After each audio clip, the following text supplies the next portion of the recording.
ధరణిపై దర్యాప్తునకు ప్రత్యేక టీంను ఏర్పాటు చేస్తూ తెలంగాణ కేబినెట్ నిర్ణయం తీసుకుంది. ప్రారంభం నుంచి నేటి వరకు జరిగిన లావాదేవీలపై ఫోరెన్సిక్ ఆడిట్ చేయాలని ఆదేశించింది. జగిత్యాల జిల్లాలో డిగ్రీ కాలేజీలో పలు పోస్టుల భర్తీకి కేబినెట్ ఆమోదం తెలిపింది. పటాన్చెరులో ఇందిరమ్మ ఇళ్ల కోసం భూమి కేటాయింపు జరిగింది. బుల్లెట్ ట్రైన్ అలైన్మెంట్ మార్పును కేబినెట్ ఆమోదించింది. తెలంగాణ పంచాయతీరాజ్ 2018 చట్ట సవరణకు కేబినెట్ ఆమోదం తెలిపింది. గ్రామ పంచాయతీల సొంత ఆదాయం ట్రెజరీలో కాకుండా ఇక నేరుగా జీపీ బ్యాంక్ ఖాతాలోనే జమ చేసేలా 73 సెక్షన్ సవరణను కేబినెట్ ఆమోదించింది. త్వరలో ఆర్డినెన్స్ జారీ చేసే అవకాశం ఇచ్చింది. మరిన్ని అప్డేట్స్ మా ప్రతినిధి చారి అందిస్తారు. చారి, తెలంగాణ కేబినెట్ సమావేశం ముగిసింది. కేబినెట్ లో కీలకమైనటువంటి విషయం ఏంటంటే గడిచిన ప్రభుత్వంలో ధరణి చాలా కీలకంగా పనిచేసింది. భూములకు సంబంధించినటువంటి వ్యవహారానికి సంబంధించి వీటిపై అప్పట్లో కాంగ్రెస్ పార్టీ కూడా అనేక ఆరోపణలు చేసింది. భూముల లావాదేవీలు ఇష్టారాజ్యంగా జరిగినాయి అనేటువంటి ఆరోపణ చేసింది. ఇటీవల కూడా భూముల మార్పు పేరు బదిలీకి సంబంధించినటువంటి చర్చ కూడా ఎక్కువ జరిగింది. కాబట్టి ధరణిలో జరిగినటువంటి అవకతవకలన్నిటి మీద కూడా ప్రత్యేకంగా ఒక టీం ని ఏర్పాటు చేసి ఫోరెన్సిక్ ఆడిట్ చేయాలనేటువంటి నిర్ణయం కేబినెట్ చేసింది. ఈ ధరణి అయితే ప్రారంభమైందో అప్పటి నుంచి ఇప్పటి వరకు జరిగినటువంటి లావాదేవీలకు సంబంధించినటువంటి అన్ని అంశాల మీద కూడా దర్యాప్తు చేయాలి అనేది ఈ కేబినెట్ తీసుకున్నటువంటి నిర్ణయం.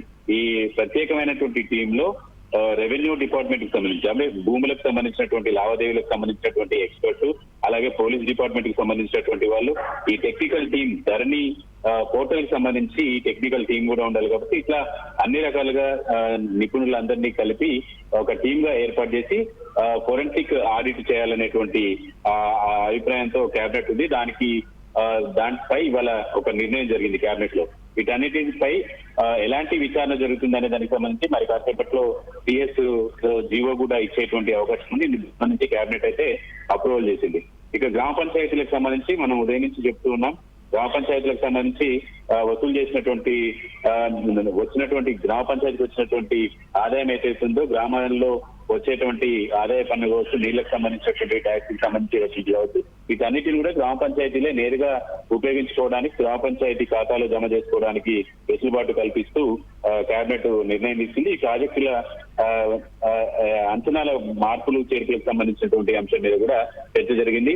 కేబినెట్ కొద్దిసేపు ముగిసింది. దీనిపై మరింత క్లారిటీ మరి కాసేపట్లో మంత్రుల సమావేశం, మీడియా సమావేశం ఉంటుంది. ఆ సమావేశంలో తీసుకున్నటువంటి నిర్ణయాలన్నిటిపై అలాగే ధరణిపై ఎలాంటి విచారణకు ఆదేశిస్తుందనే దానికి సంబంధించి క్లారిటీ రాబోతుంది.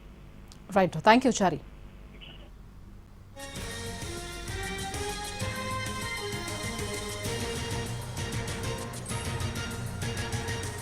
ధరణిపై దర్యాప్తునకు ప్రత్యేక టీంను ఏర్పాటు చేస్తూ తెలంగాణ కేబినెట్ నిర్ణయం తీసుకుంది. ప్రారంభం నుంచి నేటి వరకు జరిగిన లావాదేవీలపై ఫోరెన్సిక్ ఆడిట్ చేయాలని ఆదేశించింది. జగిత్యాల జిల్లాలో డిగ్రీ కాలేజీలో పలు పోస్టుల భర్తీకి కేబినెట్ ఆమోదం తెలిపింది. పటాన్చెరులో ఇందిరమ్మ ఇళ్ల కోసం భూమి కేటాయింపు జరిగింది. బుల్లెట్ ట్రైన్ అలైన్మెంట్ మార్పును కేబినెట్ ఆమోదించింది. తెలంగాణ పంచాయతీరాజ్ 2018 చట్ట సవరణకు కేబినెట్ ఆమోదం తెలిపింది. గ్రామ పంచాయతీల సొంత ఆదాయం ట్రెజరీలో కాకుండా ఇక నేరుగా జీపీ బ్యాంకు ఖాతాలోనే జమ చేసేలా 73 సెక్షన్ సవరణను కేబినెట్ ఆమోదించింది. త్వరలో ఆర్డినెన్స్ జారీ చేసే అవకాశం ఇచ్చింది.